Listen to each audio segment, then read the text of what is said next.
Dans l'Allier à Montluçon, ce sont les passionnés de tatouage qui se sont donné rendez-vous ce week-end pour une première convention. Français et Européens sont venus présenter leur travail. Christian Darneville, Fabrice Dutrio.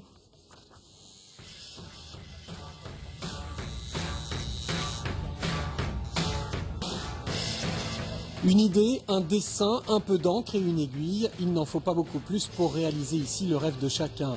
Des rêves totalement fous ou carrément sages, mais de moins en moins symboliques et de plus en plus colorés. C'est votre premier? Oui, premier tatouage, oui. Qu'est-ce que c'est? C'est mes enfants, le prénom de mes enfants.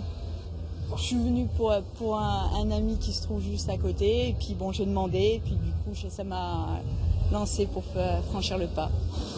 Et pour franchir le pas, comptez environ une centaine d'euros de l'heure. Quant aux tendances, il n'y a que l'embarras du choix. Réaliste, old school, new school, tribal, japonais, polynésien, dot ou encore chicano. Cette première convention à Montluçon les présente toutes. Un tatouage désormais passé dans les mœurs, presque un accessoire de mode. Je pense que dans les choix qu'on peut faire, forcément, à partir du moment où on s'affiche, où on prend la décision de faire quelque chose, on peut choquer. Puisque si l'image n'est pas choquante, le simple fait de porter un tatouage ou un piercing peut choquer, peut déplaire, comme ça peut plaire, et on peut s'identifier à ça. Donc, quoi que vous puissiez faire, à un moment ou à un autre, vous ne pouvez pas faire l'unanimité.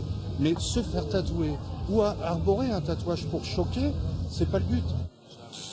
La pratique se diversifie, se démocratise, la profession s'organise. L'an dernier, elle a créé un concours international sous l'impulsion d'un Cantalien, mais les tatoueurs ne sont toujours pas considérés comme des artistes. On n'est pas classé comme un métier, par exemple on n'est pas reconnu en tant qu'artiste. Alors on est des artisans, voilà. Donc on fait des prestations de services, on fait des dessins sur la peau, quoi. Mais c'est pas de l'art, soi-disant, quoi. Donc les clients nous considèrent comme des artistes, hein.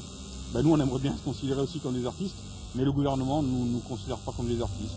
Ce soir, la convention accueillera un concert, du métal. Les séances de tatouage, elles, reprendront demain.